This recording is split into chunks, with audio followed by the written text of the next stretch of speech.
Plainview Childersburg, the boys, 3A boys, will play at 5:45 at Jacksonville State. And then Plainview Geraldine girls in 3A will play at 4 o'clock at Jacksonville State. Now, going on over at Wallace State Hanceville, Lauderdale County boys will take on Winfield at 4:45. And then Elkmont will take on Susan Moore at 3 o'clock on the girls' side. All winners will advance to a trip to the Final Four. So these are regional final games today. So best of luck to everybody playing today. Got a slew of teams playing tomorrow. We'll go over that tomorrow. But best of luck to all of our teams that are being played today. Drew down there with Huntsville High for the Jacksonville State Regional, the Northeast Regional.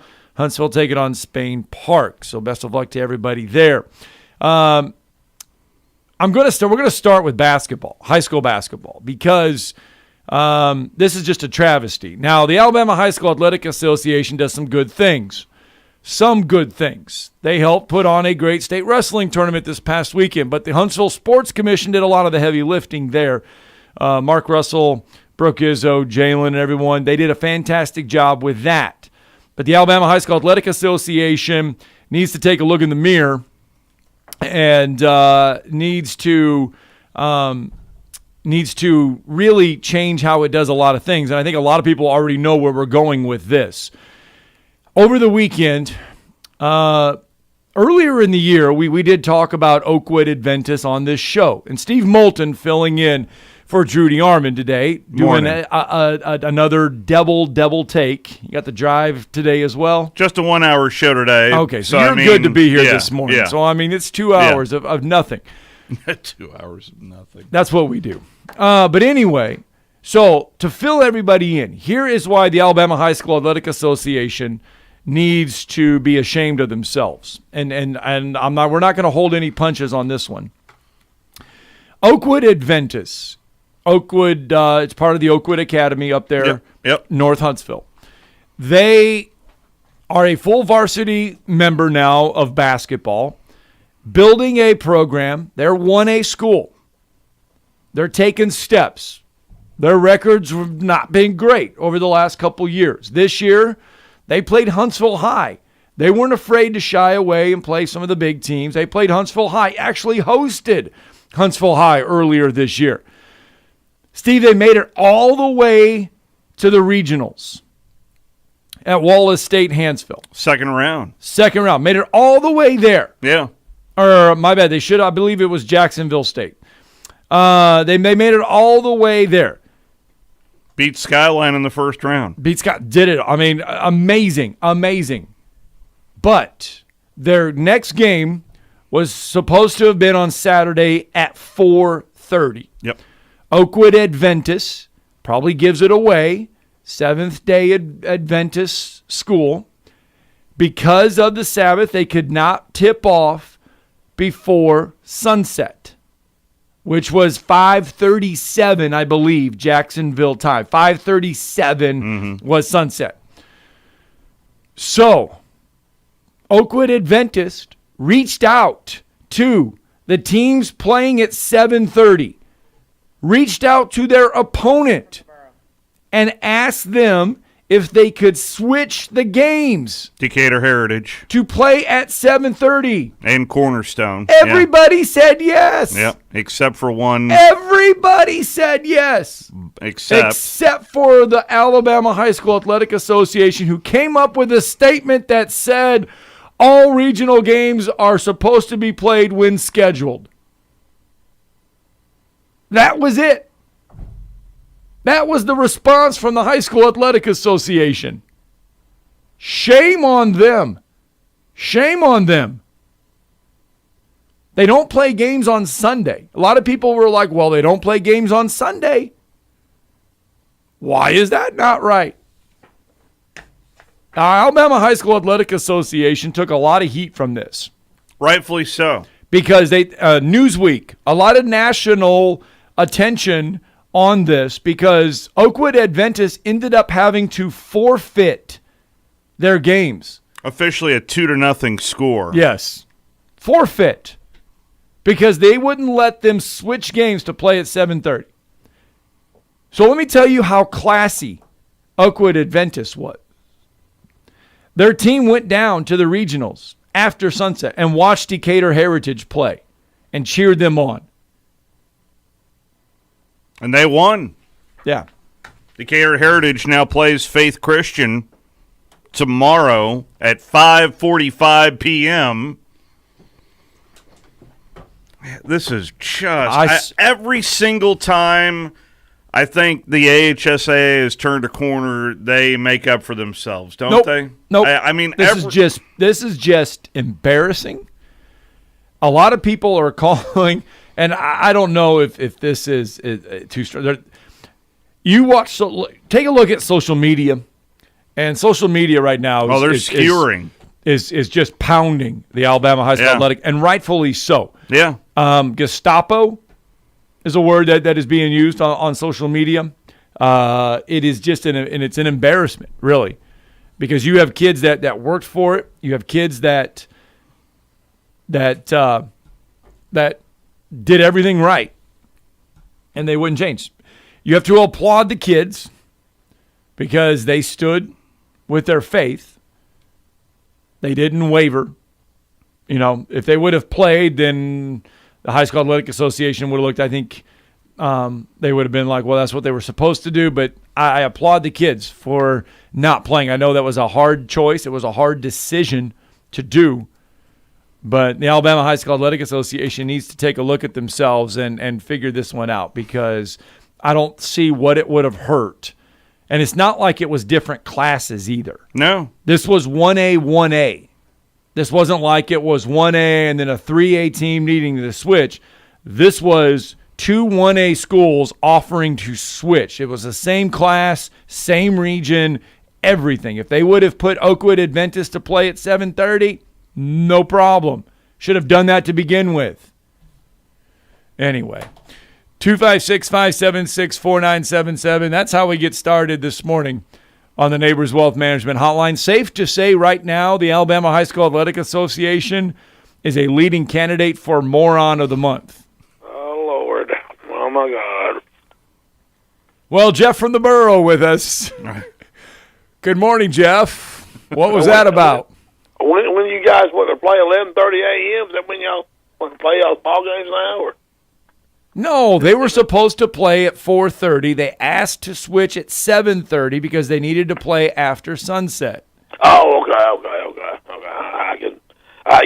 That sounds like our board of control meetings that we have some decisions they make. It defies logic and defies reason. Some of the stuff they do. Yes, all three teams were willing to switch. All three teams agreed to switch, said no problem. They were in the same class. It was the same regional. It just would have meant playing at 4:30 or 7:30, no big deal. And the state said, no, sorry, you can't switch. Yeah, see down here, the district and region, all that stuff, they do their own thing. They can play what night they want to play, what time they want to play. Some districts play, like some district tournaments are done right now. Some of them are going to be done next week. They can do whatever they want to do. They don't have no till this wake up couldn't come in and say, okay, you can play. You got to play at 6:30 at night or 3:30 in the afternoon. They don't do any of that stuff. They play when they want to. They have their own meetings. They set their own times, their own admission fees, everything up here. There's none of that business y'all have. That I don't know why it's that way, but that's just the way some organizations do it. But I was wondering where Drew was this morning. Guys, Alabama had a gold opportunity Saturday in Rupp Arena, and let it slip through their fingers. This Kentucky team is more together, loves playing ball, loves doing things more than ever. And like Seth Greenberg said, we're not hearing the stuff we heard last year that Calipari couldn't coach on the media. We're not hearing it now, are we? He earned every penny Saturday that he earns at Kentucky, every penny of it. I watched that game. Alabama was shooting at one time 65%, and when Kentucky made that run the last 5 minutes, and when they walked off the floor at halftime up 1 point, I could not believe it. And there's one of the things I want to. A couple things about about 2 games they played this year is this: Alabama has shot 133 shots in those 2 ball games. 70 of them were 3-pointers. Kentucky shot 122 shots. 25 of them were three-pointers. Alabama, in the two ball games against Kentucky, shot 17 of 70 from three-point range. That's about 24%. Kentucky shot 13 of 25 for 52%. So that's called living by the three and dying by the three. What do you think, Moulton? Yeah, when that ball goes through the cylinder, things look pretty good, don't they? Yeah, but you were shooting too many threes. That's when. But that's Bama's. That's just what it is. That's when you go over. No, it's what it is. You live by the three, you die by the three this year for Bama. That's when you go over to the yard and say, "Drive the ball, else you're gonna sit next to me." It's simple as that. You don't keep throwing up. And that first half, I know they hit everything. That Ellis guy will never play like that again the rest of his life. What he did. I think the bigger issue is maybe Auburn relying a little bit too much on Jabari Smith, and at least they got exposed with that over the weekend against Florida, but relying a little bit too much on Jabari rather than filtering it through. What about Kessel? He's supposed to be. He's player of the year, isn't he? Is he an All-American? I mean, everybody says he's. Well, I know. North Carolina would want him back right now. I'll just say this, Jeff. You're awful chirpy for Kentucky getting a win. I mean, you don't call when they lose. I'm just telling you that they had a golden opportunity to do their fingers. Alabama. You don't call. You don't even watch them when they lose. So I'm surprised you. You think he would have called Saturday at halftime? What about that first half? Nah, he would. Let me tell you. He probably didn't watch them until later in the second half. I watched the Saturday because they played during the day. They didn't play 6 o'clock at night, and I had to work this weekend. We got tournaments going on Friday and Saturday. I got to work the next 2 nights. So I don't know if they play Tuesday or Wednesday. I probably won't watch then, but it don't matter. So I don't need to watch because, you see, we got Calipari, the Hall of Famer. You don't need to watch. We got Calipari, the Hall of Famer. And see, there's a reason why he's in the Hall of Fame. Sentences Alabama fans will never utter right there. Well, let me tell you something. What Calipari said Saturday, he showed what Nick Saban said. He said about his reserves weren't ready to play in the national championship game, some of them. And that's why a coach told me one time, he said, I coach every one of my kids because you never know when your name's going to be called. And we didn't have our two starting guards, Wheeler and Washington, and we still beat y'all. Thank you, Jeff. Appreciate the phone call, Jeff. Good morning, Jeff. Yeah. I mean, look, that's what we deal with in the mornings. You get them at night. So you get them at night on the drive. That's what we get entertained with on the mornings. We get that version of Jeff where it's just Kentucky won 90-81, but I guess it was a wider margin than that. Well, I mean I don't know. That was a tough loss for Bama. Look, no doubt. Kentucky last year was a disaster. I mean, it was one of those seasons. If it could go wrong, it did go wrong. This year, Kentucky is near the top of the SEC, and when you get to Nashville, or no, Tampa, my bad. When you get to Tampa for the SEC tournament, Kentucky's going to be one of the favorites to win the whole thing. There's no doubt about it. Every year, yeah. The way they're coming in right now, they're playing good basketball. Yes, Kentucky will be the top. Will Auburn be there? You have to give Auburn yes, simply because they are leading the SEC right now. And what's going to happen when we get there, I don't know. But right now, the SEC is the best basketball conference in America. It's deep. Alabama will probably fall out of the top 25 this week because of the loss to Kentucky. Probably when you're sitting at 25 and you lose on a Saturday, you're probably going to get out. You'll probably be 26 or 27. But still, they're the best. All right, we'll talk college basketball, though, as the show goes on. Brandon's with us this morning. Good morning, Brandon. Good morning. What did the 5 fingers say to the face? I don't know. Slap. I thought you were going to say Juwan Howard, but, Yeah. No, I hit up Chad over the weekend and said, here's this Charlie Murphy clip if you can play it. Oh, yeah. I said, that was – could you imagine if a player had done that, how long they would have been suspended and how fast they'd have been kicked off the team? Yeah, that is going to be an interesting situation. What Brandon is referring to is yesterday, Wisconsin, Michigan playing basketball. Juwan Howard took exception to a late timeout from Wisconsin. Had words with the coaches, had words with the Wisconsin assistant coach. Felt like he didn't need to keep touching him or whatever. and Juwan Howard throws a punch. The Big Ten and Kevin Warren, we all know what we think about Kevin Warren on this show. He is a joke. What is he going to do to Juwan Howard? What is going to happen there? It'll be interesting to see. Okay, and his explanation afterwards, we weren't playing press. We were playing 5-court man-to-man. That's what we call our 5. Yeah. Well, when you're right up in somebody's face man-to-man, what do you call that? That's press coverage when you're all up in somebody's face. They weren't getting back to the other end.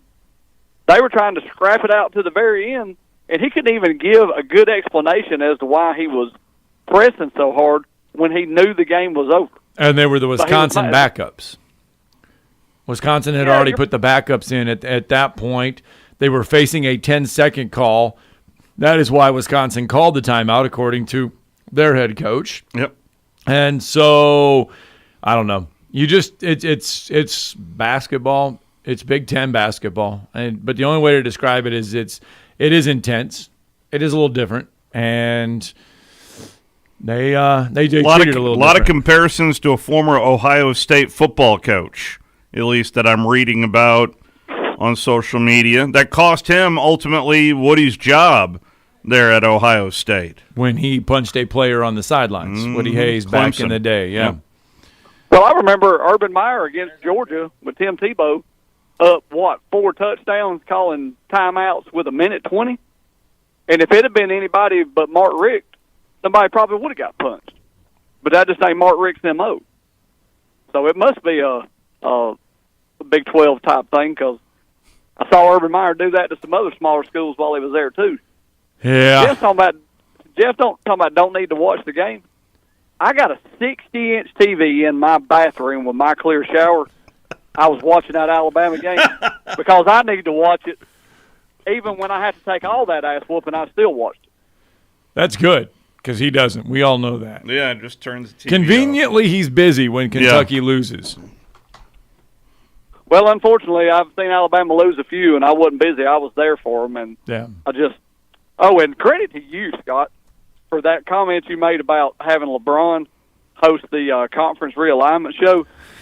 Yeah. That's the best elbow you've dropped since you dropped one on Tom Abraham's head about his bracket last year. That was good. Thank you. I really enjoyed that. Every now and then Scott comes off the top rope, Hurricane style, after somebody, but you just have to be watching, because he's going to catch you when you're not looking. Oh, thank you, Brandon. All right, great call, buddy. Hey, are y'all gonna have a get together, or have a like a live show for the first day of the tournament anywhere? Are y'all planning anything like that for people to come? We might be planning on something. Yeah, just make sure you stay with us, and there's something in the works. Hopefully it'll come to fruition. Okay, got it. Roll Tide out. All right. Yeah. So roll Tide out. So we were talking about on Twitter, we were talking about the college football playoff expansion or whatever, and we were talking about all the teams and everything, and they were talking about moving and relocating and everything. And I was like, yeah, the perfect host would be LeBron James for that, because he's already done that. He's already hosted a relocation show. Yeah, he'd be a great host for anything. Arizona Jay with us on a Monday. Wow, this is a treat. What's up, fellas? Morning. Oh, man, just rolling out of the bed. But, yeah, barely seeing that video of, like, the whole Juwan Howard thing or whatever. It's like, and then you hear all the comments of people. It's like, dude, you just had a butthurt coach basically just swing on another coach. And, like, and everybody that's complaining about it are the same people. Like, well, back in the day, basketball, they used to play real defense and, they had fights and everything. These basketball players these days are young punks. Like, you're the same ones complaining about it ain't rough enough. See two coaches and want to complain about that like a tender nipple tough guy or whatever. But it's like, dude, there's water on the bridge.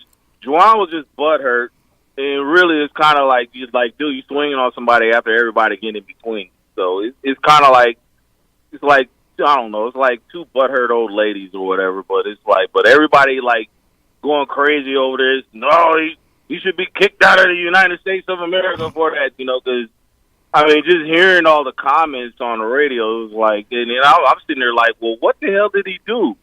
and I saw it this morning. It's like, come on, man. That's just a butthurt coach.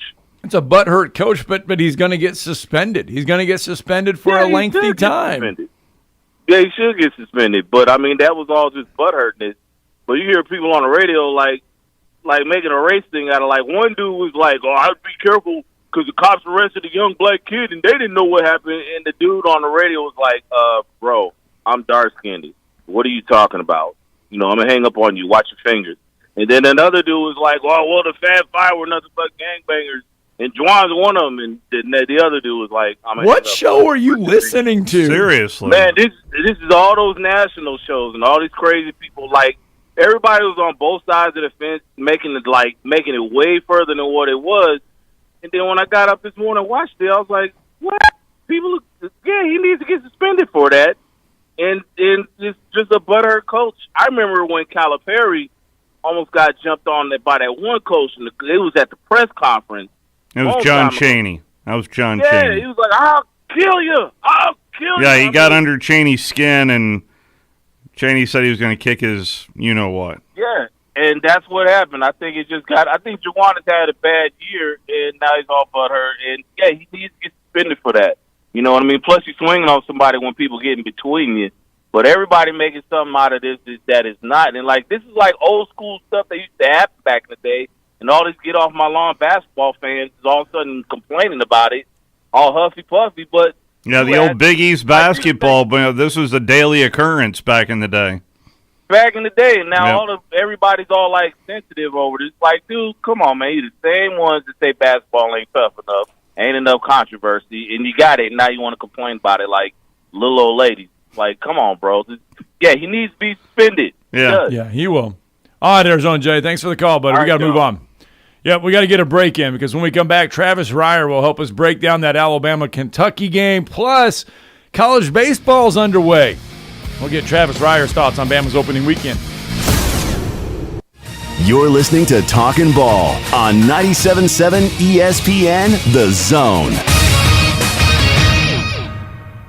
That wreck on 565 westbound at the Greenbrier exit ramp is cleared completely now. One in Limestone County, 127 near Kimsey Carr Road. That's in the Piney Chapel area. It's a no injury and I think no blockage, but we do have a trooper on the scene there now. If you tried numerous weight loss plans and nothing seems to work, odds are your hormones are the problem. Find out with a free quiz at 2030huntsville.com. Captain Nick in the 72 and Jeff Popeyes Skywatch Traffic Center. I love overpriced stuff. Avocados, designer t-shirts, artisanal water. That's why I get my internet from the other guys. Paying more for the same stuff. What could be better? Wow is better. For just $19.99 a month, we give you the super fast, extra reliable internet you need. Act now before this deal is gone. Internet 100 for just $19.99 a month. Plus, learn how to get up to $300 on us. Sign up at Huawei.com. Wow. Limited to new customers with auto pay and paperless billing. Equipment, taxes, and fees extra. Offer subject to change. Restrictions and terms apply. At Mr. Sparky, we're America's on-time electrician. Flickering lights and hot switches can be annoying, but they can also signal a major problem, or worse, an electrical emergency. So play it safe and leave it to the experts at Mr. Sparky. Trust our team of professional, clean, and friendly electricians. We'll get it done right and get it done safely. You don't have to put up with any malarkey. Call 888-8-SPARKY. Independently owned and operated, licensed in the respective state or county. Katie Britt is a Christian conservative and an Alabama First business leader running for the United States Senate to save the American dream from Joe Biden's socialist agenda. Katie Britt will bring fresh blood and new energy to Washington and fight tirelessly for our conservative Alabama values. Here's Katie Britt. My faith and relationship with the Lord guide my everyday life. Being pro-life and pro-Second Amendment doesn't make me radical. It makes me American. We have to show strength at the border, and what we are showing as a country right now is total weakness. It is so important that we protect our nation's borders. We are a nation of laws, not a nation of lawlessness. We need somebody that knows how to fight for Alabama, that believes in Alabama. Katie Britt will fight for our Christian conservative values, put Alabama first, and never apologize for it.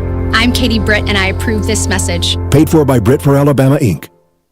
Ann Adams with Berkshire Hathaway Rise Real Estate is the one name to know if you're buying or selling real estate. With years of local experience, Ann Adams offers buyers in-depth knowledge of the local housing market and will narrow available properties down to those you'll be interested in so you can save time when shopping for your new home. If you're ready to sell, Ann offers a seamless process using accurate pricing and expert negotiation skills to make sure you get a fair price for your home. Call Ann Adams today at 256-337-2625 or log on bhhsriserealestate.com. Hey folks, this is Arthur Seaton, managing partner at University Kia, here letting you know we are proud supporters of Madison Academy football. Stop into the University Kia today and shop our large selection of new Kias, including the all-new Telluride 8-passenger SUV, the stylish new K5, and sporty new Seltos.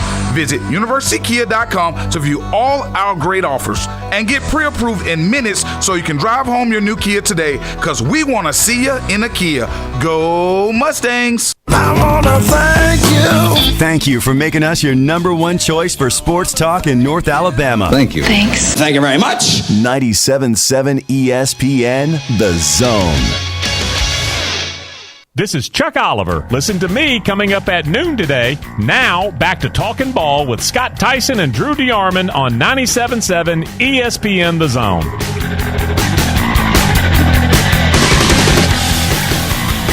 All right, welcome back to Talkin' Ball, 97.7 ESPN, The Zone.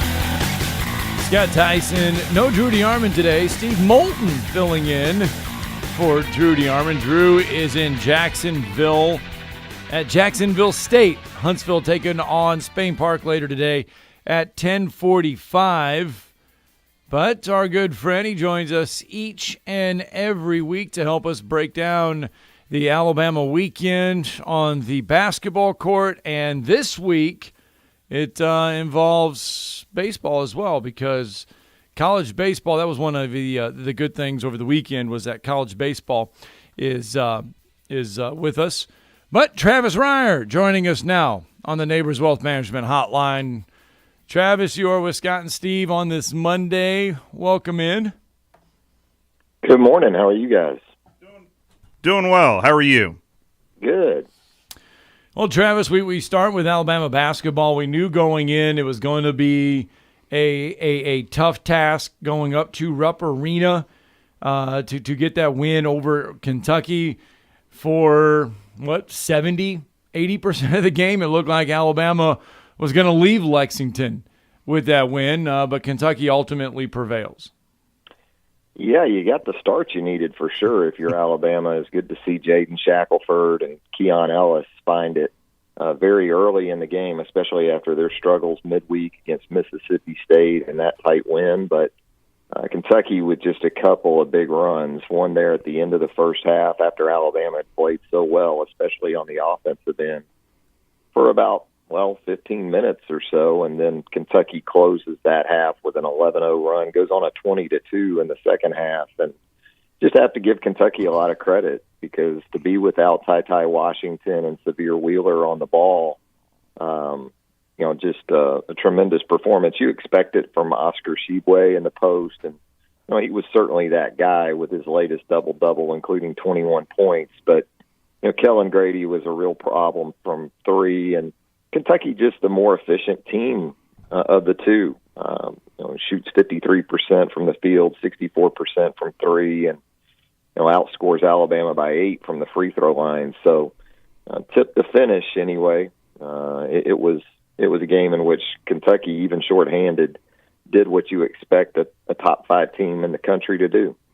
Travis, I was calling a game while this game was being played, but I've really felt over the last couple of weeks that Charles Bediakos, I really think, is the key to the season, because you know what you get with Quinterly, you know what you get with Shackelford, and it's kind of a roller coaster ride, quite honestly. But Bediako, even though he's a young guy, I feel like is the key to the season for Alabama. They certainly need him to be on the floor more than he's been at times, and obviously, a lot of his presence is predicated on matchups, and with Tshiebwe in there, and the size in general for Kentucky, that was going to be important with Charles, and foul trouble, and again, his ability to just stay on the floor and he was efficient once again offensively. Made all three of his shots from the field. He's 7 for 7 from the field in 2 games against Kentucky this year. But Sheboy just too much. I thought Noah Gurley gave him some nice support off the bench with 12 points.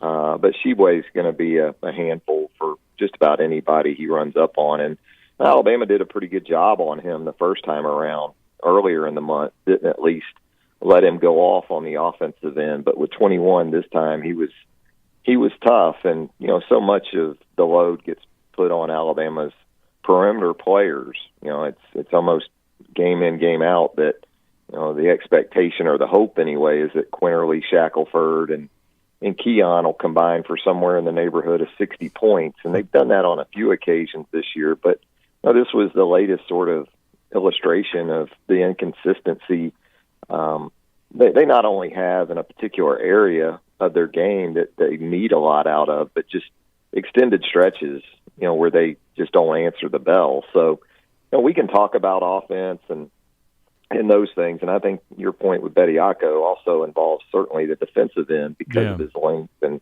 his rim protection skills. And, they're going to need that again with Vanderbilt coming up tomorrow night because Liam Robbins is, back to good health, the Minnesota transfer, and he had 14 and 8 against Texas A&M Saturday. So post play suddenly becomes a bigger part of the storyline even tomorrow night as it was on Saturday. And you're right, Travis. We could talk offense, but even after the game, Nate Oates was talking about defense and saying that the defensive effort that they even had early in the game, even though Alabama was good offensively, he was really concerned about their defensive effort and the way they were playing defense early. And he said and alluded to it, it came back to get him in the end. It did, because 81 points, 14 made threes, third straight road game, they've made 14 threes, and they've lost 2 of those games. So that goes back to defense. If you're losing games in which you're making 14 threes, you're probably not getting it done, and you're certainly not getting fouled when you're taking 43s like they did on Saturday. So, they only got to the free throw line, I think, 9 times in the game. So you expect Kentucky to win points on the paint. They did that by 12 on Saturday. But absolutely, when you score 81 and knock down 14 threes and you still lose by 9, that tells you probably weren't getting enough stops or at least making life difficult enough for a team, again, that was down 2 of its top players in Wheeler and Ty Washington. Well, I guess the good news, though, Travis, is if there is good news to talk about, is right after Joe Lunardi actually bumped up Alabama on his big board, where Bama is still a solid 5 seed in the NCAA tournament. That would provide winning games, I would assume, against Vanderbilt, South Carolina, and Texas A&M. I still think they have enough wiggle room if they were to lose at LSU heading into the SEC basketball tournament, where they would still be a solid 5. Yeah, it looks that way. They're tied for 5th in the SEC right now. It's a 4-way tie, but even in that situation, they're in a pretty good spot because they already have wins over 2 of the teams they're tied with, and Florida and LSU. You're right. They see LSU in the regular season finale coming up in Baton Rouge in a couple of Saturdays. So as far as even seeding for the SEC tournament, they're still in a pretty good spot. And, yeah, there's no doubt with their resume, they're in great position to be a top 6, top 7 seed for the NCAA tournament. Houston helped out yesterday with that double overtime victory. I mean, the resume just looks as strong as ever. It does. And a lot of the heavy lifting, unfortunately, for Alabama was done early in the season. But even at the Quad 2 level, they've continued to at least stack some wins there. So between Quad 1, Quad 2, they can put that resume up against pretty much anybody. Well, though, you kind of alluded to it, they do head to Vanderbilt tomorrow night, and Memorial Coliseum is not a great place. If you're not shooting the ball well, it's not a great place to go in and try to figure out how to shoot the ball. Yeah, and that's the thing. As we talked about, they've made more threes on the road, Alabama has, than even at Coleman Coliseum. So I'd say most years, almost every year, you would be absolutely correct in that assumption. But for what we've seen from this Alabama team, they're better away from Tuscaloosa than they are in it when it comes to shooting the three. But we can talk about all this again offensively. It's going to start with, can they contain Scottie Pippen Jr., Jordan Wright, that outstanding combination, their ability to get to the bucket, get matchups and, get into the paint and dictate from that perspective. And again, this return to health for Liam Robbins in the post, I think, is very important for Jerry Stackhouse's team. And so defensively is where I think you probably still got your biggest concerns for Alabama tomorrow night. Travis Reier joining us on the Neighbors Wealth Management Hotline. Travis, a lot of basketball being played, but a lot of baseball being played. Season opening series for Alabama this weekend gets off to a great start as they take 3 from Xavier. Couple walk-off wins in there, 5-4, 5-4, 9-4. Alabama gets a sweep over Xavier. Yeah, they did. And the guys from Cincinnati, you're right, they didn't make it easy on Alabama. A lot of expectations for Brad Bohannon's team, going into this season. And so good to see Alabama get off to that 3-0 start that you pretty much expected. And absolutely, games 1 and 2 were very tight. Alabama with a little more breathing room yesterday, and the sweep in the third game of that series. And some guys that you anticipate producing were able to do that throughout the weekend. Whether it's Zane Denton there in the 3-hole, William Hamiter in the 4, Owen Diodati certainly with some dramatic contribution throughout the weekend. A good start, and they get a couple of in-state midweek games tomorrow and Wednesday at the Joe, and then we find out a little bit more coming up this weekend when Alabama travels to Austin to take on the Texas Longhorns. Yeah, the top-ranked Texas Longhorns, 3 games starting on Friday. There'll be Friday, Saturday, and Sunday against Texas. That is a good early season test for this Alabama team. No doubt about it, in a future SEC series when you think about it. Yeah, that's true. Crazy.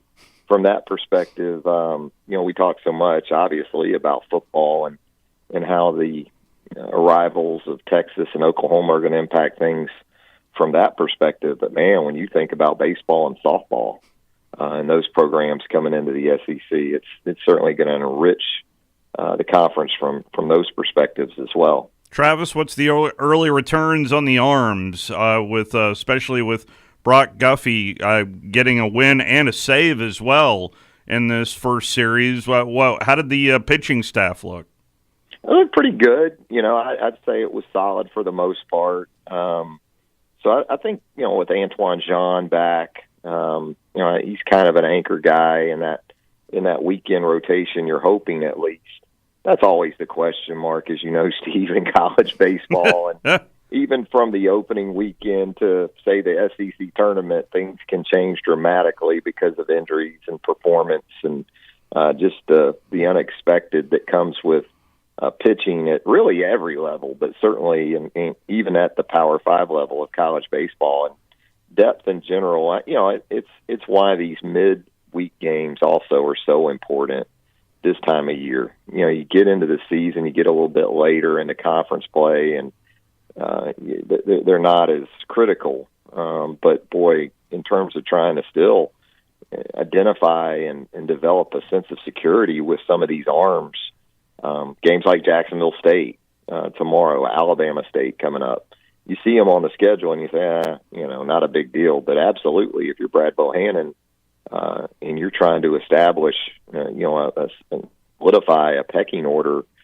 both in your rotation up front and then also throughout your bullpen, these are big games coming up.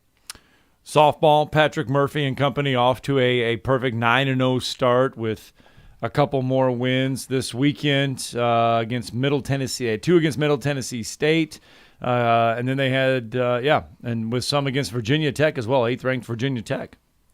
Yeah, you've got 3 top 10 wins already for Murph and his team in the first 2 weekends of the season after going out to Tucson and run-ruling Arizona on its home diamond a week ago to come back to Tuscaloosa, open the home schedule with a couple of top 10 wins over a really good Virginia Tech team. That's a great start for Murph and some of the new faces throughout that lineup. Dallas Goodnight, Allie Shipman, the transfer from Tennessee was really clutch throughout the weekend. Ashley Prang, the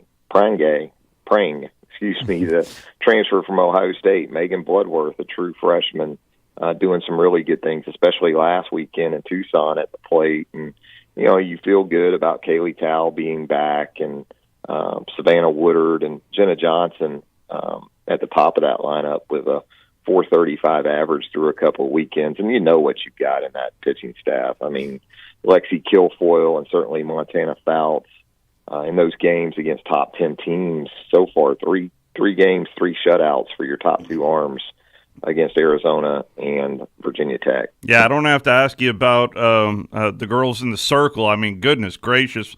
The early returns, Montana Fouts has gone for 20 in the third innings and struck out 38. So it kind of feels like par for the course there for Montana. I'm more curious about her NIL deals and when we're going to start to see Montana Fouts gear come out. Yeah, there'll probably be more on the way, I would think, for Montana. And absolutely, Jayla Torrance with a 1.27 ERA. Lexi Kilfoyle doesn't have an ERA in 3 appearances. So, when you've got those kind of arms, it's a beautiful thing because they are incorporating more freshmen than I think you typically see even on Murph teams. And that pitching certainly gives you a more stress-free environment to figure out the bats a little bit. All right, Travis, let everybody know how they can connect with you. Just go to BamaOnline.com or Alabama.247sports.com. Either way will get you to BOL. You can also catch me on Twitter at Travis Reier, TravisReier. All right, Travis, thanks for the conversation. Thank you, Travis. Thanks, guys. Have a great week. We'll check back in with Travis Reier next week. Good stuff there. Let's get a break in. When we come back and wrap up hour 1 of Talkin' Ball.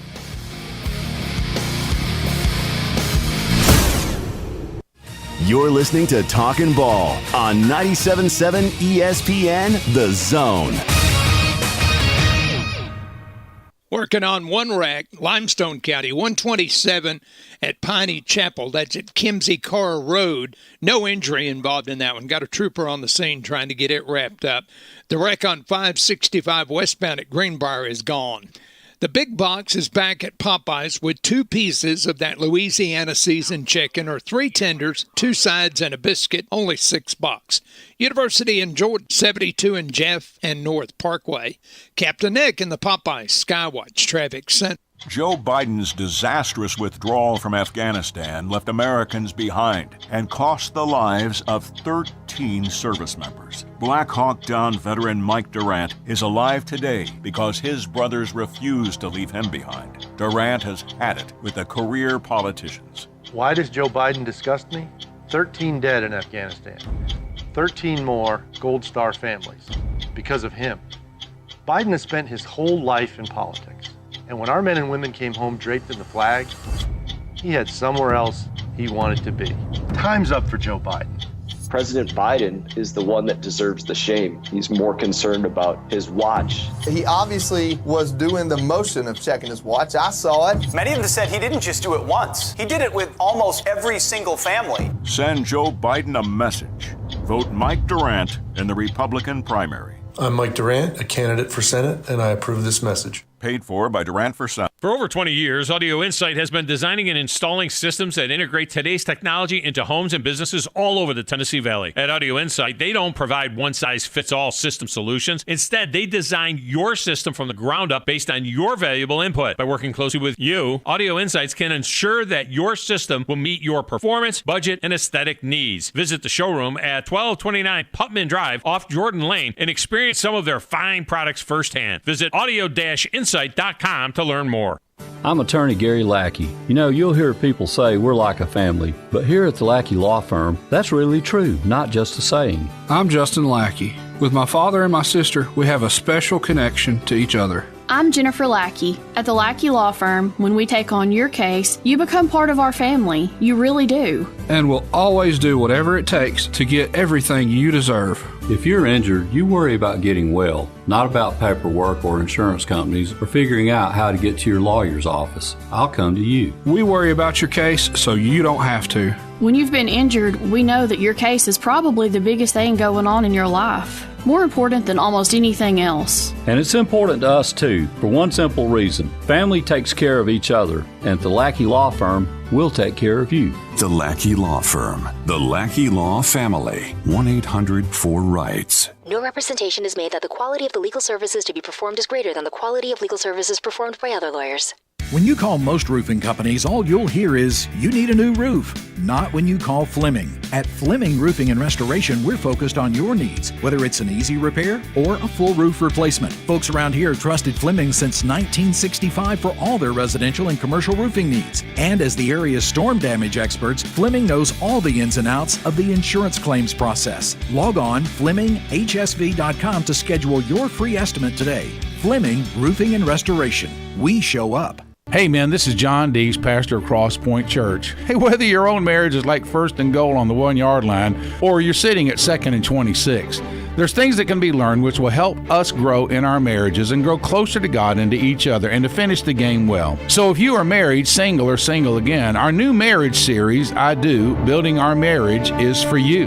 Join us this Sunday at Cross Point Church at 9 o'clock or 10:30, smack dab across the street from the YMCA in Madison, or check us out at cpcfamily.org. Get your Ford your way today. Hey folks, Bobby White back again for Woody Anderson Ford, and we've got F-150s in stock right now. We have F-150s on the ground so you can climb behind the wheel and take a test drive today. Plus at Woody Anderson Ford, our 2021 F-150s come with $1,000 in bonus cash, along with financing as low as 0% for up to 60 months with your good credit. This offer ends February 28th. To be clear, these F-150s are in stock today, ready for your garage tonight. Now let's talk about making a custom factory order. Not only is there no extra cost to custom order, but you'll get $1,000 off MSRP on top of any additional factory rebates on 2022 F-150, Explorer, Ranger, Expedition, and Mustang. Go to WoodyAndersonFord.com and you'll see how easy it is. And speaking of easy, our service department is now offering free pickup and delivery when it's time for your next Ford service. Ask about it at Woody Anderson Ford, the corner of Jordan and Sparkman. Look forward to seeing you. This segment of Talkin' Ball is brought to you by University Kia, the #1 volume Kia dealer in the state of Alabama. Located online at universitykia.com. What's happening? What's happening? Oh, what's happening? This is Drew's jam, right? Drew loves this song, right? Yeah. I know. No. Actually, what did we learn? So Drew is a huge fan of the halftime show. Like, are you? Oh, that's right. That's his music. He really enjoyed the halftime show. Oh, he came up to me after what was? Gosh, I'm gonna feel like an 80-year-old man here in a second, but. The movie that came out, Straight Outta Compton. Yes. As soon as Straight Outta Compton, he came up to me, talked to me about that movie for a good solid 20 minutes. and I'm telling you, I mean, Roger Ebert, eat your heart out. That was... Chad, do you remember, though, there is a sports movie that we were talking about the other day that Drew has not seen. And I can't remember what it was. And it was a Hoosiers? big time... No, he's a seen football that movie? one. I forget what it was. It was a big-time sports movie. Can you remember? Oh, my goodness.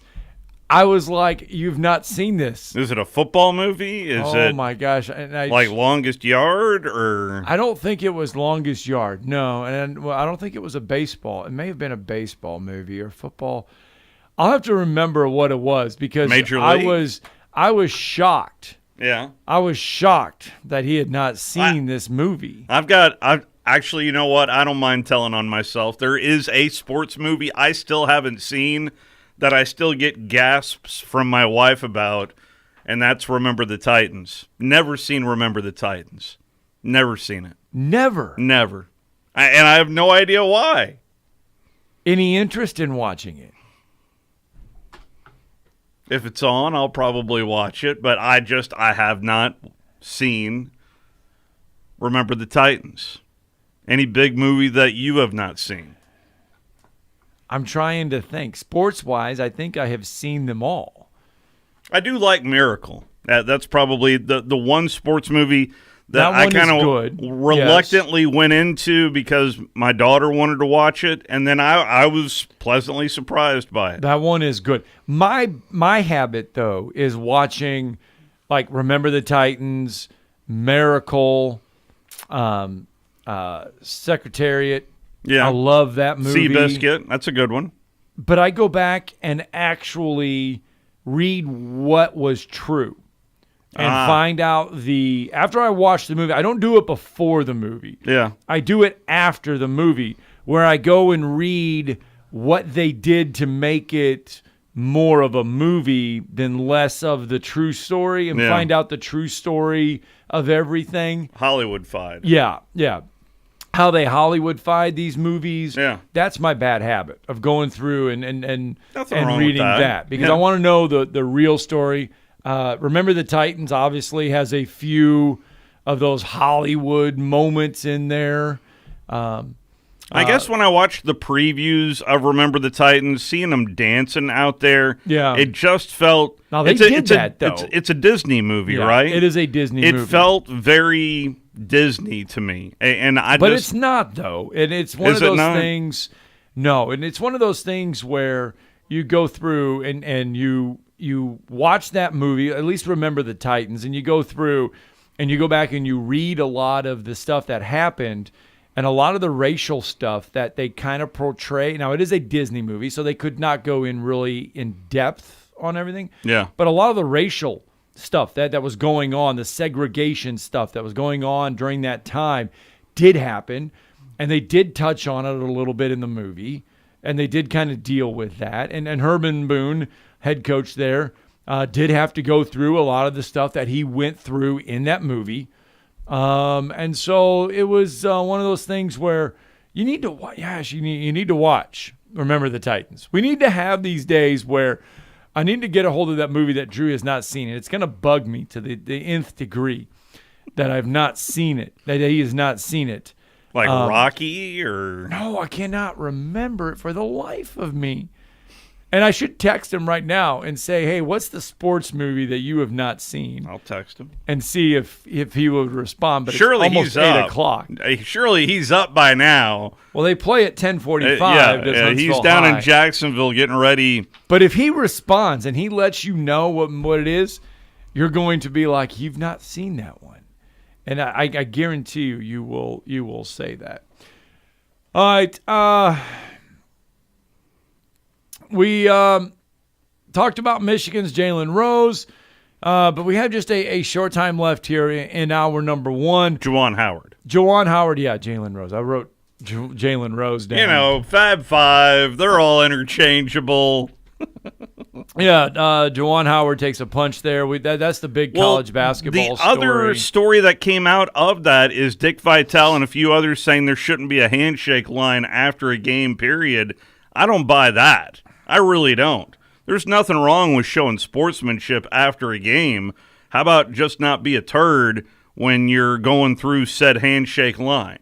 So I think eliminating a handshake line is a bad precedent. That's to me. I wouldn't eliminate the handshake line. That is one of those things that you look at. You look at a lot of sports, college football, the head coaches come to center field or midfield, center. They come to this. They come to midfield. They shake hands. The players don't shake hands in college football. Yep. Yeah. Well, a lot of them kind of shake hands. You know, you do go individually, but look at a lot of college football games. I mean, you do get some that'll shake hands, but lots of times you run off. College baseball, you don't shake hands at the end of a game. The winning team comes out and celebrates. The losing team does not come out of the dugout. Now, championship-wise, I think they do it. If it's an NCAA championship game, I think you exchange. But during the regular season, college baseball does not shake hands. I'm not arguing for or against. I'm just saying that these are the sports that I think in my head they don't shake hands. Hockey, Oh, that's hockey. You legendary. Do. Yes, hockey. You do. And you don't see too many incidents in hockey where you go at it afterwards. By the way, Drudy Armand just responded to me. What is it? Slap shot. Is that right? But that was one of them. He's not seen this one that I'm thinking of was a #1 box office. I want to say it was a big box office movie that he has not seen. And it's bugging me now. I know it's Slapshot is a classic. When you one. said hockey, that's tied in right there. Yeah, but there's another one. We're going to have to there's another one that he has not seen. And I know it. He said it when we were at Bill Penny one day, and I was floored that he had not seen this movie. All right, 256-576-4977. Hour 2 is going to get underway. Phone lines are open to you. We're going to talk some college football and the NCAA. A lot to unpack there because we did not have a show. Well, all this happened on Friday after Talking Ball. We got to unpack it next.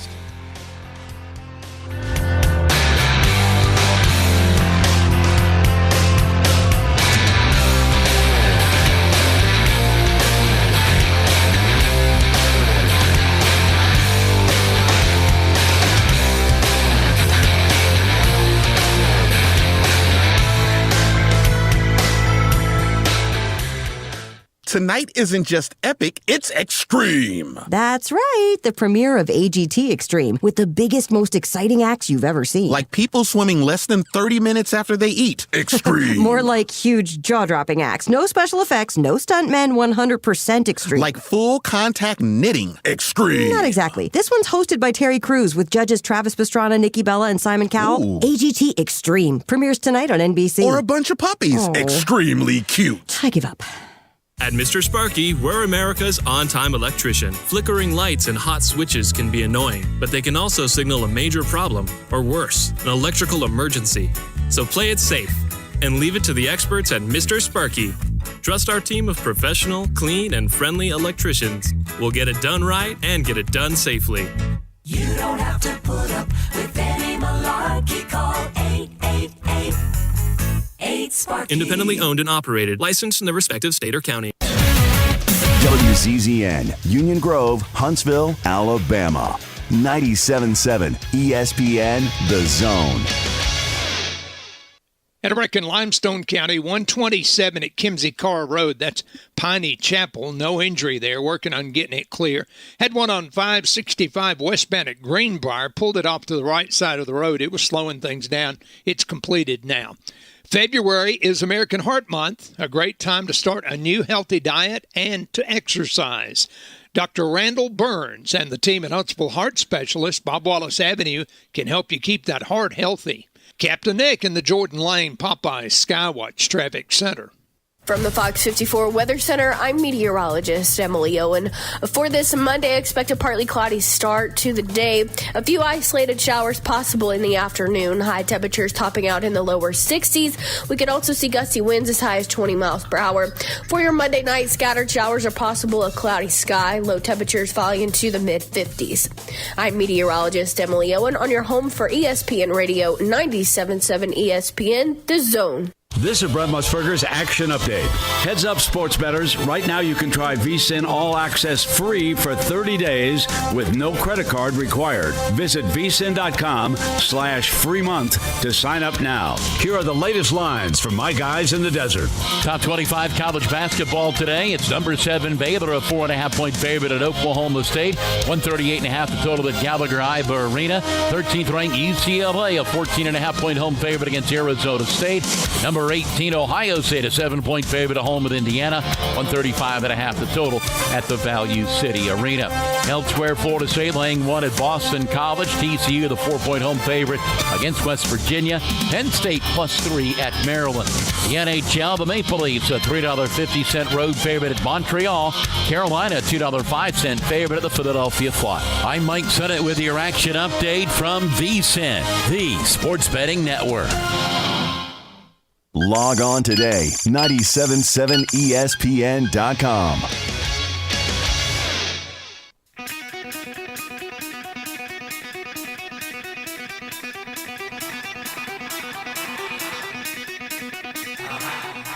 Welcome to Talkin' Ball with Scott Theisen and Drew DeArmond. Call into the Neighbors Wealth Management Hotline now, 256-576-4977. That's 256-576-4977. Now, here's Scott and Drew.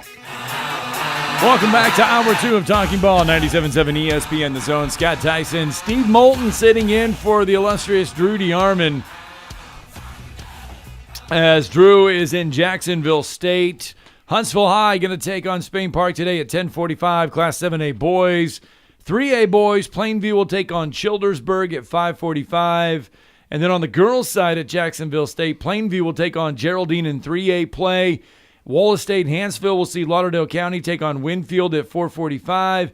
And the Elkmont girls in 3A will take on Susan Moore at 3 o'clock. That is your regional basketball update. All winners there today will move on to Birmingham for the Final Four.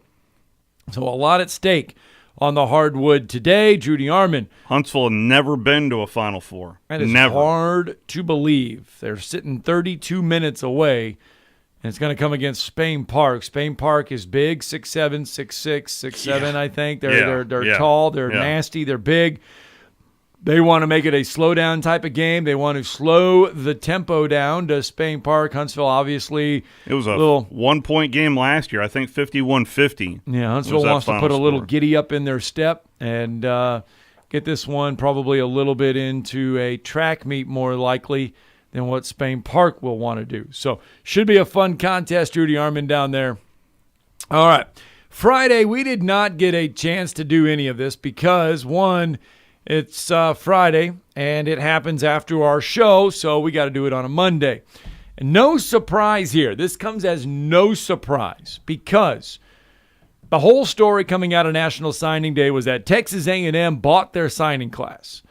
Texas ATM. Yeah, bought their signing class. Went to the ATM machine, took out several 20s, and started passing them around in big chunks. Big chunks. Well, surprise, surprise. The NCAA, now tell me if you're shocked by this one.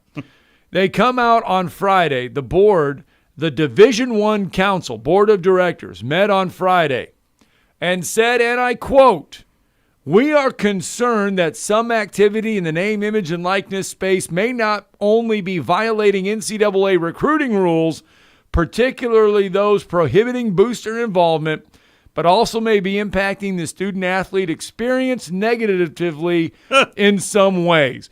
We want to preserve the positive aspects of the new policy while reviewing whether anything can be done to mitigate the negative ones." That was quote-unquote from the NCAA. Says the NCAA, who currently does not have any teeth. I mean, they might as well just try to go get some dentures because they are just they're walking around pretending that they're in charge, but they're really not. They had every opportunity to get in the front of this name, image, and likeness and did nothing. Yep. Did nothing. And now they're concerned. Well, now you know why Mark Emmert was in D.C. talking with lawmakers saying we need a national law, or this is why we had those stories early on. And now they're concerned. Because they can't do anything about it. Oh, yeah. The board acknowledged that the national office enforcement staff have continued to investigate violations of NCAA rules, especially pay-for-play and recruiting enticements. You think? You think? Really? You think? What are they going to do? They can't do anything. Because nothing is illegal. Yeah, they can't do anything. It's just, it is what it is. Schools that have the bigger donors are probably going to attract some talent that they normally wouldn't attract. This is not just, I know they try for everybody on a equal playing field, but it's just not. This illusion of fairness it's been gone for a long time, but this just kind of seals the deal for anybody that has these grandeur of it's all on a level playing field. No, it's not. No. No, and that it's goes not. back to what we were talking about last week when we played a clip from Deion Sanders talking about name, image, and likeness. Yeah. Saying that, look, there's going to be schools that have the FCS schools are not going to be able to compete with the FBS when it comes to name, image, and likeness. There needs to be a separate level. There needs to be rules in place in both levels. And he goes, you can't cap it. Don't cap it. And he goes, but there's got to be something. And he made a valid point that said on this big time front, the big FBS levels, the Alabamas, the Texas A&Ms, the Georgias, those schools, it'll be interesting to see when all of these kids get there to Texas A&M, how many of them actually do something. We don't know. They have these name, image, and likeness deals, but they're not promoting anything. They're not doing anything. Yeah.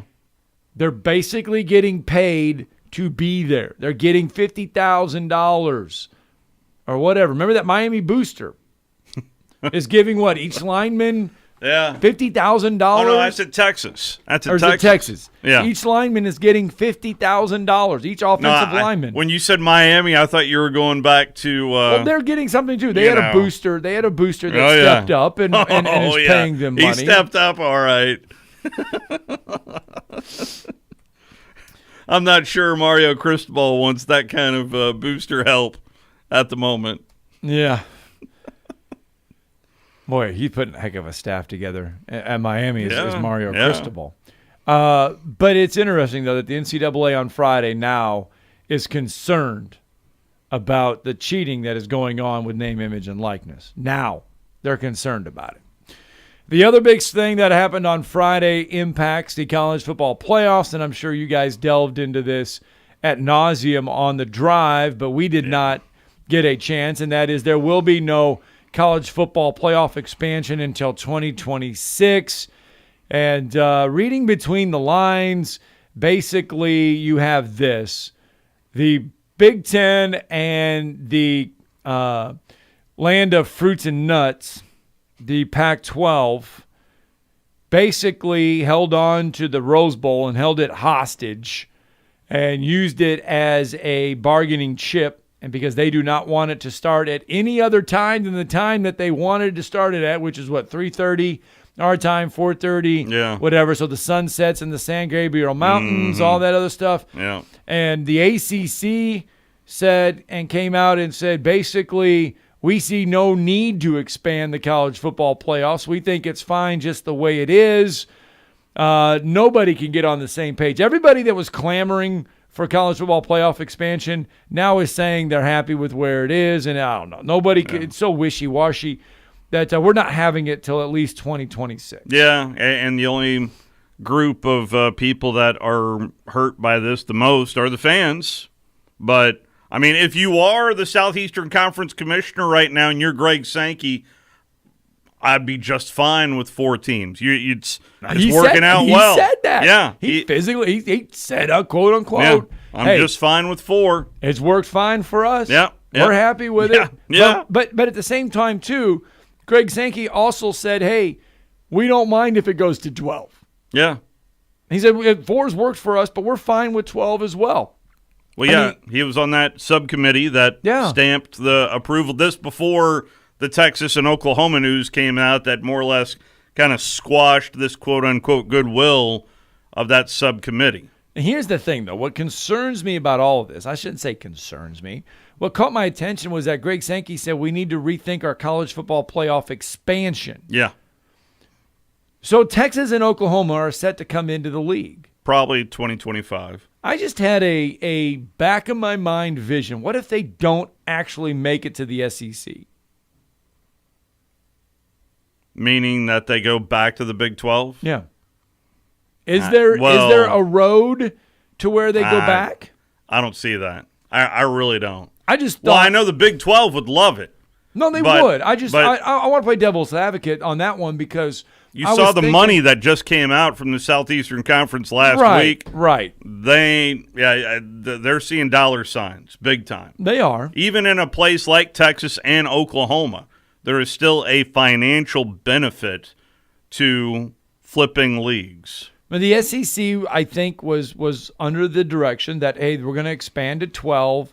We're going to make this conference. It's going to lead into the 12-team playoffs because the SEC, every time something happens, at least in college football, the SEC is 2 steps ahead of every other conference. And everything goes on. So the SEC probably felt like we were going to 12 teams, grab Texas, Oklahoma, they invite them or whoever invited who or whatever, they come into the conference. But what now happens now that we're not going to 12 is the SEC like sitting in their back room saying, gosh darn, maybe we shouldn't have let Texas and Oklahoma into the conference. Paul Feinbaum was on ESPN's morning show while I was coming in and listening on my way in, and Paul said something interesting, and it was a case where there was a thought after talking with Commissioner Sankey that they might take their ball and just have their own tournament. And it would be an individual type of deal for conferences to potentially do. That would fracture what is going on in college football more than anything. But at the same time, if you really wanted to have the kind of money come into the next level, have the SEC break off and do their own tournament and see what happens. LL is with us on the Neighbors Wealth Management Hotline. Good morning. Good morning, guys. How y'all doing? Doing good. Okay, you tell me if I'm wrong. Now, I'm not a. You're wrong. I'm sorry, LL. I'm not a special person when it comes to this name, image, and like. Yeah. But is that pretty much in line of what Alabama was doing back in the day when they was giving scholarships to guys to keep anybody else from getting? Oh, you're talking about like the track scholarships and like the money, the money. Oh, yeah, you're talking like the Coach Bryant era of. Yeah, right. Exactly. And you just tell me if I'm wrong. I mean, I'm willing to say I'm sorry, but that's what I'm thinking. No, I don't think you're wrong. No. I think over time. I mean, look, here's one thing: college football coaches are the most creative individuals I think around when it comes to coaches, because at least on the Power 5 level, these coaches have been finding ways and finding loopholes, finding ways to work in quote unquote the gray area of college athletics for a long time. And if you're sitting back there thinking that your coach is not one of these guys that do this, come on. I mean, they all do it. They all do it to a certain degree. Now, some push the envelope a little bit more. Some don't push it at all. Right. But I think that it is going on. And back in the day, when, I think that's why, Steve, they went to 25 scholarships. Because there were some schools. This illusion of fairness. There were some schools that could, 29, 32 kids. You oversign kids on purpose so that X school doesn't take certain kid. Yeah. Mm-hmm. So that's pretty much what my thinking. Maybe there wasn't any straight out money involved. Yeah. Back then, but there was scholarship that was given out, and from what I hear. Now I don't know for sure, but that's what I hear. But to me, it just seemed like pretty much the same, traveling down the same road. Oh yeah. I mean, look, college coaches try anything they can. And I said college football coaches, most creative. College baseball coaches here in the state of Alabama are some of the most creative because they have a limited amount of scholarships. And so they look for anything. I mean, they look for any avenue to where they can get the kids some more money. Anything. Track is the same way. A lot of these other sports outside of football are the same way. They try to get creative when they try to get scholarships. But you're right, though. Back in the day, that's how they did it. They tried to find other ways so that other kids would not go to said school. They offered them anything they could, any scholarship. Okay, so by asking that question, if Drew was there, I wouldn't qualify for the moron certificate, right? No, you would not. No, you would not get the Moron of the Day award. No, you would not get. We've already given that to I'm the not high going school. to pound the table, I promise, LL. We've already given that to the High School Athletic Association today, so you're good. Okay, thank God. All right, thanks. There will be no beating on the table from me this morning. I'm going to leave that to you. Bama Bino is with us. My knuckles I have not ruined them. And Bama Bino is with us this morning. Good morning, Bama Bino. Hey, guys. How you doing? Doing good. Is that Antonio Langham on the radio with y'all? No, we do not have Antonio Langham. Well, I just picked up. My radio wasn't picking up good, and I was just trying to cook and listen to that, and it sounded like his voice. I didn't know who that was. I know he does call sometimes. Yeah, he does. But we have not. We don't have Antonio. Coach Colley is not on the radio this morning. Okay, yeah. I had some classes with him back late 80s, early 90s. So he knows me. But anyway, I was going to say, I read Barry Bryant's book, and I followed about everything the rumors was. And the way he put it, he didn't originally do any of that, but he said he had to meet the competition. And he said, eventually it got to the point to where he just had to tell his recruiters, hey, I need this guy. And he said that he left it at that. And he said, sometimes you might find a rancher out at Texas A&M. And he was speaking of his A&M days. I don't think he had to do that at Alabama. But he said they might be a crop duster drop some money bales in a cotton bale in John David Crow's parents' yard or something, and or something like that. And and that's what he said in his book with John Underwood, or I believe it was John Underwood. But he didn't pay him, but he used the FA department. Some of the boosters might, but he just got to where he would say, I'd really like to have so and so, but now he didn't say that, but he said the competition was doing it, and he said he had to meet the competition. He said, but he said a lot of times he could tell if a player played like he was getting paid. He could usually tell by the attitude. And some of the players were resentment towards it. And he said a lot of times stuff like that didn't pan out. But of course, John David Crow did in coaching and other things too. He was just such a great player and leader. But they, I just wanted to say that, he did that, and he admitted that most of the coaches were doing something similar, or he would never have started. But he certainly didn't go overboard of what the other coaches were doing. And so I mean, he just he had to use every advantage he could, because when he was winning, but that was at A&M. I never heard him comment on anything he did at Alabama. I don't think he had to. All right, Bama Bino, thanks for the call, bud. But love you guys. All right, thanks. Appreciate it, Bama Bino. Yeah, Bama Bino with us there on the Neighbors Wealth Management Hotline, and that's kind of going back to the conversation that we had with LL. Pete Thamel from ESPN, Steve, letting us all know that Cody Burns, we all know Cody Burns, go back to the days when he was at Auburn. Yeah. Moved from quarterback to wide receiver, really the glue that kind of instrumented that 2010 national championship team.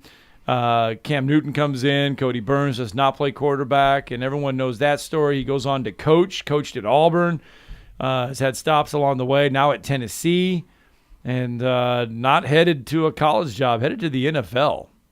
Going to be New Orleans Saints. Going to the New Orleans Saints.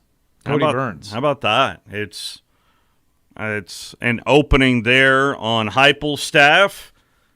A little late in the game, but nonetheless, you have to certainly say this is a step up for Cody Burns and moving up to the National Football League. This is something you got to do if you're Cody Burns and you want to coach up on that next level, because if you can survive that first handful of years under a new administration there with the New Orleans Saints, then that could potentially be a job for the next couple of decades for Cody Burns, albeit hopping around usually from place to place, but staying in the NFL if you can cut it. Doesn't have to recruit anymore like you do on the college level. That's what we talk about on this show, that some college coaches get tired of the 365 grind of recruiting. Yeah. You go to the NFL, you don't have that as much. It's still not a 9-to-5 job, but you don't have the recruiting aspect that you have on the college level. He was recruited by Tommy Tuberville back in the day. Yeah. And like I said, started at quarterback for Auburn. They get in Cam Newton, and Cam ends up winning that job to be starting quarterback. Cody Burns delivers a huge speech. Everyone thought he was going to transfer or leave the program. He accepts a wide receivers position that year and ends up, I believe, having a national championship score. I think he scored in the national championship game in Arizona against Oregon that year. All right, let's get a break in. When we come back, the Auburn Tigers. Speaking of the Auburn Tigers, they go on the road Saturday and get upset at Florida. Biggest win for Florida in quite some time. Could it be enough to save Mike White's job? John Frary explains all next. You're listening to Talkin' Ball on 97.7 ESPN The Zone. HPD just rolled up on a wreck at Winchester and Pulaski Pike. Sounds like it's going to be a no injury. They'll get it out of the way pretty quick. Everything else looking good this morning. We've had several other accidents, but they've all been cleared quickly. Dr. Sandman has the Somnodent, a safe, insurance-approved alternative for snoring and sleep apnea. Dr. Randall Sandlin, 350-CARE. Captain Eck in the 72 and Jeff Popeye Skywatch Traffic Center. You are an electric vehicle. It's true. Electricity powers your heart. Want to feel your heartbeat faster? Drive an electric car. Made by Nissan, a company whose EVs have gone 5 billion miles. Built for every driveway, every highway, and every speedway. And where the loudest sound is the beat of your electric heart. Nissan. Electric cars for electric drivers. 5 billion miles driven by Leaf owners globally since 2010. Hey there, UAH fans. I'm Morris Lilienthal. If you've been injured in an accident, visit morristheattorney.com right now to get the help you need. Don't let the insurance company take advantage of you. I have personally helped over 4,000 clients with their injury claims, and I'm ready to help you too. My firm, Martinson & Beeson, has been helping clients for over 80 years, and we have received over 300 5-star Google reviews. Get in touch with me right now by visiting morristheattorney.com. There's no charge for our meeting. Again, that's morristheattorney.com. Look forward to helping you. Go Chargers. No representation is made that the quality of legal services to be performed is greater than the quality of legal services performed by other lawyers. If you're ready to lower your utility bills, it's time to call Eagle Insulation. Eagle can handle it all. Attic re-insulation, insulation removal, wall insulation, and new construction insulation, commercial and residential. Our primary goal is to save you money, and lots of it. Typical clients realize their return on investment within 3 to 6 months. That means the re-insulation actually pays for itself and then some. See if we can help you. Contact Eagle Insulation today, 256-755-1556, or log on insulatewitheagle.com. Hey, this is Justin with the Furniture Factory Bar and Grill. We'd like to invite you to North Alabama's premier patio bar and grill, where at the factory, we have something going on each and every night. Monday night, steak night. Tuesday night, karaoke.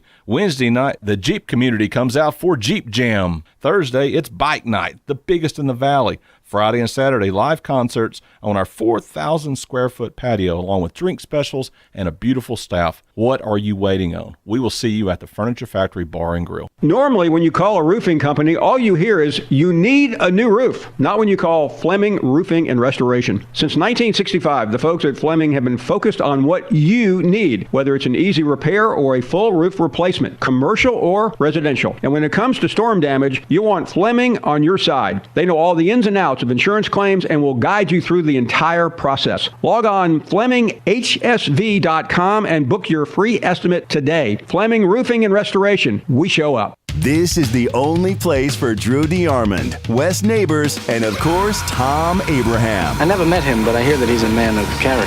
97.7 ESPN The Zone. This is Eli Gold, voice of the Alabama Crimson Tide. Now more of Talkin' Ball with Scott Theisen and Drew DeArmond on your home for Crimson Tide Sports 97.7 ESPN The Zone. Roll Tide. Welcome back to Talking Ball 97.7 ESPN The Zone. Scott Theisen, Steve Moulton with you this morning. Drew DeArmond. High school basketball center stage for Mr. 1 Drew DeArmond today. So he is out, but still we need to talk some basketball. The Auburn Tigers go down to Gainesville on Saturday. Now remember, we will say this, ESPN Power Index did predict Auburn to lose at least 3 games this year in SEC play. So take it for what you will. They still have a road trip with Tennessee left, does Auburn, but they go down to Florida. That's on Saturday. Yeah, nearly pull it off. But for the Gators, though, on the other side of the court, huge. It was a huge win. Biggest ever home win for Florida, I believe, for them. Mike White has come under a lot of pressure because this year, I mean, probably not the year a lot of Gator fans have expected or want to accept. But it was a huge win, nonetheless, for the Florida Gators. And joining us on the Neighbors Wealth Management Hotline like he does every now and then, it's good to have him back. John Frary joining us on the Neighbors Wealth Management Hotline. Good morning, John. You're with Scott and Steve this morning. Good morning, Scott and Steve. Great to be with you. And I'll tell you what, the ESPN Power Indexer might have predicted Auburn to lose 3 games this year, but I don't think they had Florida as one of them, at least not the Florida team I've seen the last week or so. Yeah. You talk about a tale of 2 seasons and 2 games this past week, guys. Florida lost to Texas A&M on the road last Tuesday, a team that had come in there limping, and that's putting it mildly. They had lost 8 in a row. And then Florida was limping coming into the game at Exactech Arena on Saturday, a game that Mike White and the program desperately needed. Hats off to the Florida Gators. They found a way to pull it off on Saturday, 63-62. Tried to give it away late, but had a great defensive setup on the final play of the game. Tyree Appleby with 20 points in the second half. I think that was huge for Florida to find a way to win, 26 in all. And, of course, Colin Castleton played over 35 minutes, had 19 points. It looks like he's fully recovered from the shoulder injury he had this season. And a team that, I'll be honest, I had written off for the NCAA this year before Saturday, guys. Full disclosure, I think they're right back in it now. They still have some work to do. They've got Arkansas coming up tomorrow night, and I heard you mention, Scott, and that's correct. That was Florida's biggest win, or at least highest-ranked opponent at Florida in the history of the program, beating the second-ranked Auburn Tigers. In fact, Mike White was asked that question in the postgame, and he was surprised by that because of all the great teams Billy Donovan had, and I was too. But what a win for Mike White and the Gators on Saturday. That's what I find hard to believe. I mean, you would have, with as many teams as Kentucky has brought in there, ranked high, you would have thought that by now, they would have had a win over number 1 or, a ranked team coming in there. That was hard to believe that was the biggest win ever for Florida. It really was. And like I said, it couldn't have come at a more opportune time for Mike White because you had mentioned there's been a lot of noise in the system, as they say. Yeah. A lot of unhappy Gator fans and even some boosters. I personally don't think Mike White was going to go anywhere this season anyway, but if they don't make the tournament, and we'll see how it works out, because even with the win over Auburn, I think Joe Lunardi from ESPN and others still have them, I think, on the outside looking in. They're close, but they're right on the bubble as it is right now with a big win over Auburn. But if White does not get in this year in the Florida Gators, I think he goes on the hot seat next year, guys. I really do. So I think this was a huge win for the program, and they've got 4 games left, in the regular season. I think they have to go 2-2, guys. They're 17-10, 7-7 in the conference. I think if they get to 19-12 and 9-9 in conference, that's going to be enough to get them in, barely. But I think that's going to be enough because the other thing, the way the formula is set up now, there's what they call quad 1 wins, which is the highest rated win you can get against your opponents. Going into Saturday, Florida was 1-7 against quad 1 teams this year. So that tells you right there, they had to have that game against Auburn. They're now 2-7. And as I said, a big one tomorrow night against Arkansas, and then games against Georgia and Vanderbilt on the road, which I think they can win. And then they wrap it up with Kentucky back in Gainesville, the final Saturday of the regular season. So 2-2 should be enough, in my opinion, to get Florida back in the big dance.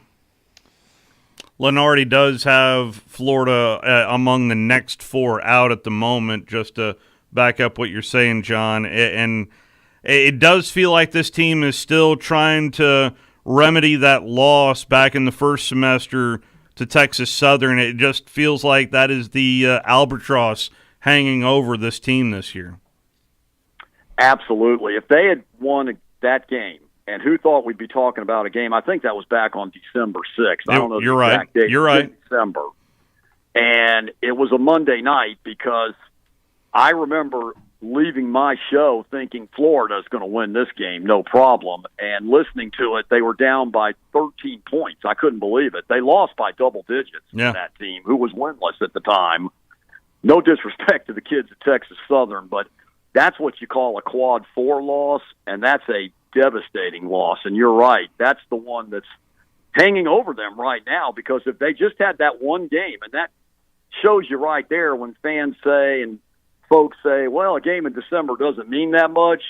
They all mean something. That's why they play them, guys. And if Florida had that win, I would be very confident they're in right now with the win over Auburn. But as it stands, they're hanging precariously by a thread right now, whether they get in this tournament or not, because of that loss back in December. But that thread has to be getting stronger, because you mentioned Colin Castleton. He's been hurt for a lot of – he's not been 100%. They get him back now. How big is that to have him back for this stretch, this big stretch run where they didn't have him probably at 100% early on? They'd have no chance, Scott, if they didn't have him for this stretch run, in my opinion. Just looking at Saturday, he matched up against Jabari Smith, arguably the number 1 player going in the NBA draft next year.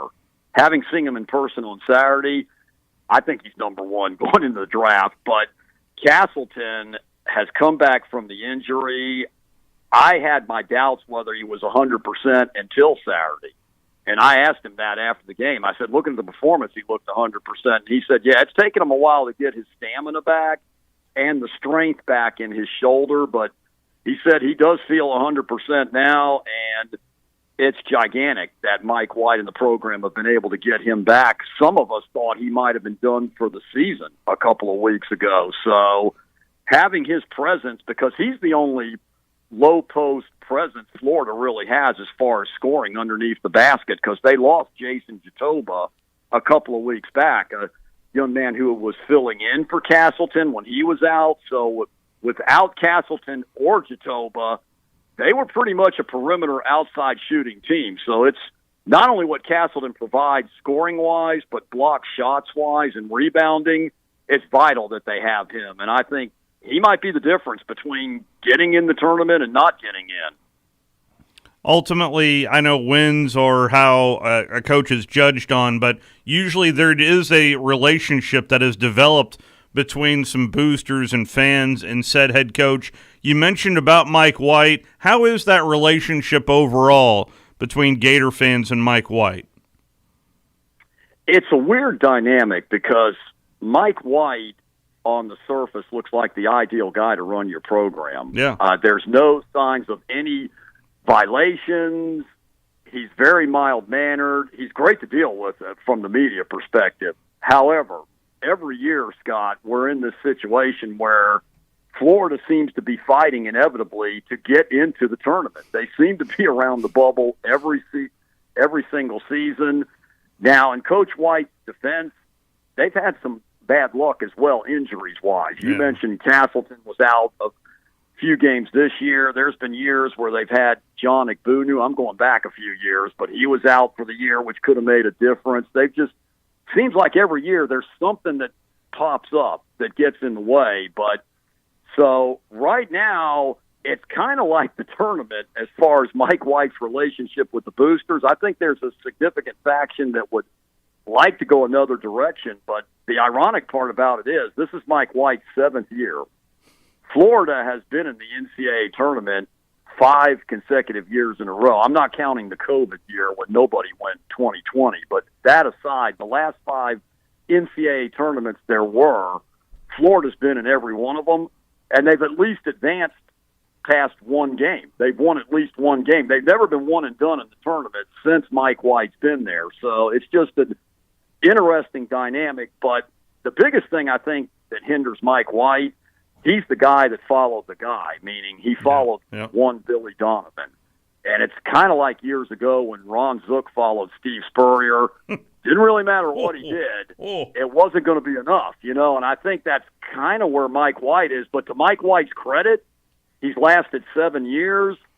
I'm convinced he'll be there next year, no doubt in my mind, guys. I don't think Scott Strickland, the athletic director, is going to make a move, regardless of how this season wraps up this year. But it will be interesting moving forward because I feel for Mike White because there's always that cloud over his head, no matter what it seems what he does, short of getting this team to a Final Four one year. I think that's the only thing that might satisfy the faction that still would like to move on from him. While Gator basketball fans feeling good about the weekend, John, Gator baseball fans have to be thinking, okay, it's early. That can be the only positive right now as you drop 2 out of 3 to Liberty to start the season. Yeah, I was surprised by that myself, but it is early, and Kevin O'Sullivan, a lot of young freshmen on this Gator baseball team, and I went over to the second game of that series on Saturday after Florida-Auburn. Saw about 5 innings Saturday afternoon, guys, and just a lot of young pitching, and they struggled this weekend against Liberty. Now, granted, for those that don't follow college baseball, and I know Liberty's not a big name, that's a baseball program that's been in some regionals before. I think they pushed Tennessee a year or 2 ago. So having said all that, though, Florida came in ranked 9th in the polls, and you just can't lose 2 out of 3 at home to Liberty. Now it's early. The beauty of college baseball, I remember back in 2017, guys, when Florida won it all, they struggled early that year too, didn't have a lot of hitting, and somehow wound up in Omaha and won the whole thing. And I'm not saying that's going to happen this year, but there's a lot of time.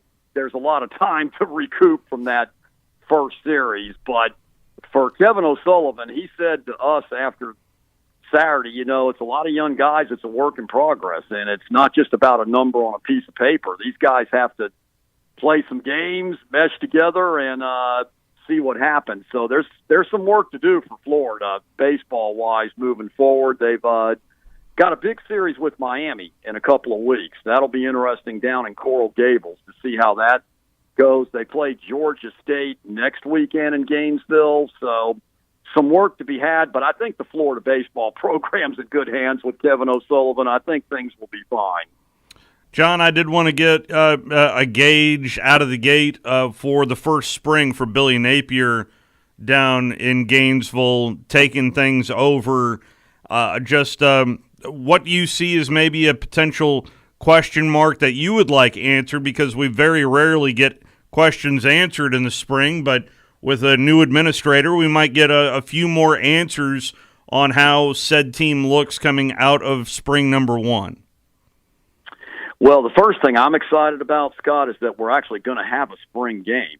Florida hasn't had one since 2019. That's the first thing. Yeah. But to answer your question directly, I'm looking at the quarterback, the obvious, I guess, but it's going to be a large room. You've got 4 or 5 guys in that room, including Emory Jones, who I do not think will be there in the fall, by the way, but he's still there for now. But Anthony Richardson, I'll be looking at how healthy he is and what he can do. Jack Miller, a transfer from Ohio State that they brought in, I'm going to be intrigued by him. And then Carlos Del Rio and Jalen Kitna, I'm looking forward to seeing what we see out of that in the spring. And then as far as offensive weapons, the running back group, because Florida lost all 3 that they had from a year ago. Damian Pierce looked good in the NFL or in the college All-Star game in Mobile a couple of weeks ago, but he's gone. Malik Davis and Naquan Wright has transferred on, so you've got a young room with Montrell Johnson, a transfer that came in from Louisiana, where Billy Napier came from, and then a couple of 5-stars that Dan Mullen never used, really. Daquan Bowman, who came from Clemson, transferred in, and Lorenzo Lingard. I'll be curious to see what that looks like. And then the obvious, the trenches, the offensive and defensive lines, to see how they look. I know you can't take a lot out of a spring game, because I've been caught in that trap before, Scott, where I've taken more out of it than I should have. Yeah. And then we get to the actual season in September.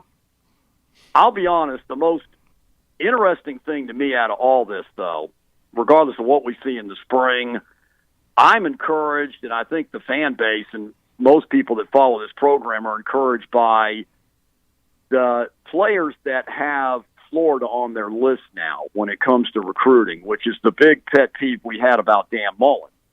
It seemed like Florida was never in the picture for any of these major 5-star, 4-star players, and that was a question mark for years with Dan, and that's where I think they fell behind immensely to not only Alabama over your way, but to Georgia in the SEC Eastern Division. And the fact that, I'm not saying Florida's going to get a kid like Arch Manning, but the fact that he put Florida on his list now with LSU a week ago, that would not have happened with Dan Mullen. And the fact that Billy Napier, in a little bit over 60 days at Florida, had Florida move up from the 70s in the rankings in recruiting to number 16 in 24/7. Now, they're different number depending on what service you look at, but I thought that was remarkable, Scott. I thought that was amazing that he was able to do that in 60-plus days. And I look for Florida in 2023 and beyond to start to get in on some of these 5-stars, which is,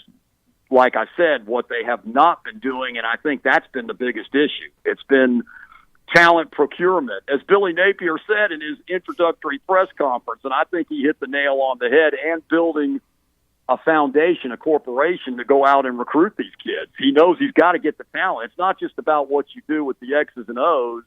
The old adage, you got to have the Jimmy and Joes, and I think Florida's going to get more of them moving forward, but it will be interesting to see what they look like in the spring offensively, specifically to me, and what kind of style, and if we get closer to maybe thinking who's going to be the starting quarterback come Utah, because they play Utah in September. They don't have a patsy out of the gate. Utah and Kentucky are who they start out with, so they're going to start out hot and heavy, as they say. Billy Napier's not getting a break with the schedule this year either. Well, no, he's not. One name that you mentioned, Kitna, is that John Kitna's kid? You mentioned... Is it? Jalen Kitna. Yes, it is. Oh, my gosh, I'm getting old. Son. So am I. Absolutely. And now, Carlos Del Rio is no relation to Luke Del Rio, by the way. Okay. Gators out there listening. Yeah. But and I don't think all of these young guys are going to be here in the fall because, like I said, it's 5 deep. And I didn't mention Max Brown, a 3-star, who will not be there in the spring. That's the reason I didn't mention him. But that young man will come in for fall camp and be part of the quarterback room too. So I look for Emory Jones to move on for the obvious, and then I look for one of these other young guys to transfer out. I think after spring, the transfer portal will be busy again. And I think not only for Florida, but nationwide, I think you'll see some kids moving on after spring ball. What kind of arm did Napier have in his first pitch? It wasn't bad. I mean, they might have been able to use him on Saturday. The game I was at, but not bad. Not bad. Obviously, in fact, it was funny. He said he was nervous about that on Friday night. He said that when he got the word he was going to be throwing out the first pitch, he said he practiced a little bit. He didn't want to, throw a worm burner, as they say. So it wasn't bad. Obviously, for Gator fans and Gator Nation, they're hoping that his game day coaching and recruiting are better, which I think they will be, but he acquitted himself all right on Friday on the first pitch. John, let everybody know where they can find you. They can find me on Twitter at JF_Sports Now, and I'm on Mondays in St. Augustine on WFOY. newstalk1021.com or 1021news.com, on the internet, and 102.1 and 1240 in St. Augustine. And as always, guys, an honor and a privilege to be on and great to talk with you. Thanks, John. Thank you. All right, John Frary with us. Let's get our break in when we come back here. Tomorrow's headlines today to wrap up our Monday show.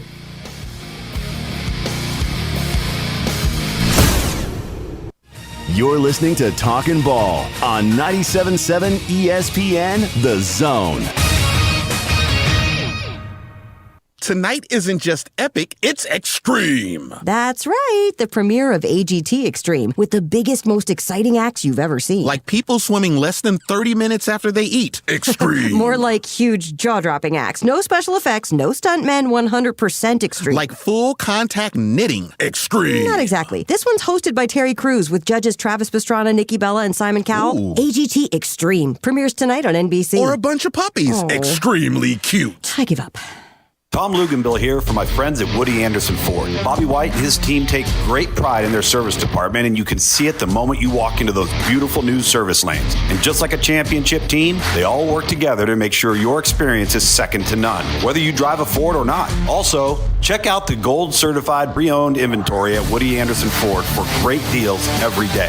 Stop by and see them at Jordan and Sparkman or at Woody Anderson of Madison on Hughes Road, or visit WoodyAndersonFord.com. No representation is made that the quality of legal services to be performed is greater than the quality of legal services performed by other lawyers. A wise man once said, "If you take care of old folks and children, everything in the middle will take care of itself." Hi, I'm Danny Aldridge, lawyer in Alabama and Tennessee.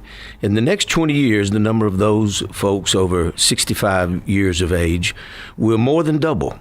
In our golden years, the most important goal is to be treated with dignity and have control over doing what makes you grateful with those you love. At the Aldridge Law Firm and the Legal Town Center, we're dedicated to help you with these goals, and we'll be there when life throws you those inevitable curveballs.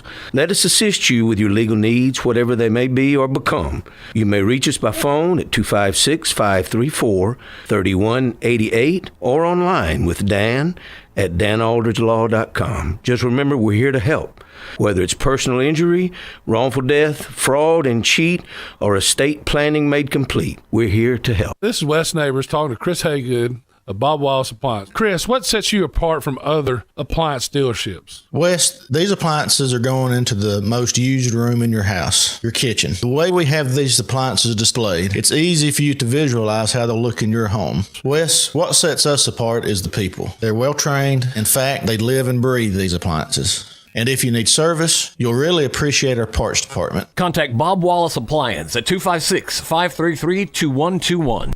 AVIQ. Who is AVIQ? AVIQ is audiovisual the intelligent way, where we put our IQ to work for your AV needs. With more than 100 years combined experience in audio, video, and automation, our team of experts is dedicated to one thing: helping you discover technological solutions that make your home special. Once you experience a game or a movie on one of our state-of-the-art home theater systems, you may never leave the house again. AVIQ can build the entire system for you or provide the quality components if you're a do-it-yourself shelfer. But AVIQ is more than just home theater and state-of-the-art sound systems. We offer a variety of control options for home technology. Energy efficiency, heightened security, and improved quality of life are all attainable through the automation of home systems. Intuitive and user-friendly control is our main priority in designing a system that meets your needs. Don't just take our word for it. You need to see it to believe it. Come visit us at our state-of-the-art showroom on University, just east of Jim and Nick's, across from AT&T, or visit aviqhsv.com.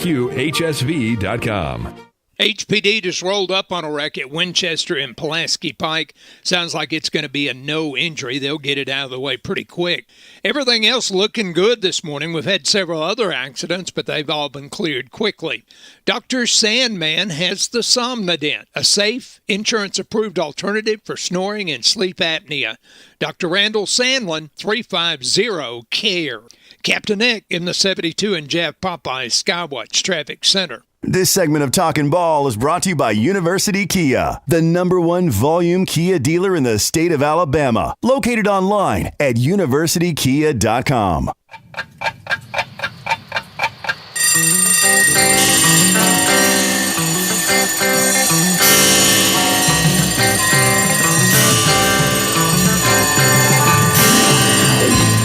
It's time for tomorrow's headlines today with Scott Tyson and Drew DeArmond on 97.7 ESPN The Zone. Here's tomorrow's headlines today. Really the biggest headline coming out about 8 minutes ago. We knew this was going to happen. Kentucky fans didn't want it to happen. It is going to happen. Liam Cohen has only spent 1 year now with the Kentucky football staff. He was their offensive coordinator this year, helped Mark Stoops' offense kind of turn that corner a little bit, helped them to a big, successful season. He is indeed headed back to the NFL, where he will be the Rams' offensive coordinator. The Rams' offensive coordinator goes to Minnesota to be the Vikings head coach. Liam Cohen now leaving Kentucky and headed back to the NFL after just one season on Mark Stoops' coaching staff. That is, like we said, we knew this was coming. It has been in the works for a while. It has been rumored for a while. I mean, Liam Cohen came from the Rams to Kentucky, so it was only a fitting spot for him to go back to the Rams and Sean McVay. That is a huge blow for Mark Stoops. Now, he's had time to think about what he's going to do and where he's going to go as far as offensive coordinator goes, but that's a big blow for Mark Stoops. It really is, and especially with the kind of direction that Mark Stoops wanted to bring in. We'll see what happens now if he stays in that NFL genre to bring in someone under the Liam Cohen tree, for lack of a better term, or whether or not he will punt back to the college ranks. The other headline, we have finally found out what sports movie Drew DeArmond has not seen. I know a big one. And it's a big one. I told you it was a big one. I just couldn't put my finger on it. Field of Dreams. It is a big one. And especially for you, Mr. Iowa. I mean, yes, probably doubly so for you. Have you ever been to the field? So Dyersville, where the Field of Dreams is from, is probably 35 minutes from my house. And 40 minutes. And No. So the story is with that is I remember when they were filming Field of Dreams, and they put out an ad in our paper, our town paper, for extras, that they needed all these vehicles. They needed people to drive their vehicles for the extras to be in the movie. Yeah. Okay, we did not do that. Okay, we didn't go there. So I don't go. I bring and at the time she was not my wife, but I bring my eventual wife. She was my girlfriend at the time, but I bring my wife Tara with me back home. And she said, my mom's like, well, what are we going to do today? And she goes, I want to go to the Field of Dreams site. And we all look at each other and we say, and this was probably 18 years ago. And we say, wow, we've never been there. It's no doubt, no kidding. And it's like people Dyersville Beckman, the school that is in our conference. I have been to Dyersville a million times. driven right past the route that it goes to the place. Just never stopped. So it's not off of a main thoroughfare. No, you have to okay, so there's a highway, then you got to take some gravel roads to get there, but it's not too bad. And so we went there and enjoyed it. Beautiful day, great time. Now I have been there a couple times since then. Never been. But it is great. And now they have the Major League Baseball stadium out there that is not in it's adjacent to where the fields are. Yeah. But there was a huge split there was two families that got into an argument, and you could go there, and one side of the field you would buy souvenirs from one family, and you could go the other side of the driveway and buy souvenirs from the other side of the family because they just didn't get along. Why can't we just all get along? Yeah, but anyway, Field of Dreams is the sports movie that Drew DeArmond has not seen. I guess it would be, and I just got a text about this from a former coworker on his way to Nashville. It would be like someone in Huntsville not visiting the Space and Rocket Center. If the space, yeah. I'm sure those people do exist. I don't know if I've met said individuals that have born and raised here in particular and not visiting the Space and Rocket Center. You know what? I have not been to Unclaimed Baggage. What? No. See, so is that the same thing? No, I'm not going to qualify that as the same thing. It's been on Oprah. All right, that's the only Oprah reference we'll ever have on this show. That's going to do it for our 2 hours. Steve Moulton filling in for Drew DeArmond. Best of luck to Huntsville, Plainview, Lauderdale County, Plainview, Geraldine, Elkmont, all in action today on the basketball hardwood. Drew will be back with us tomorrow. Saddle up. We'll be at Bill Penny tomorrow. And we'll let you know when the viewing party will be for Field of Dreams. Somehow he thinks it's a sci-fi movie. Yeah.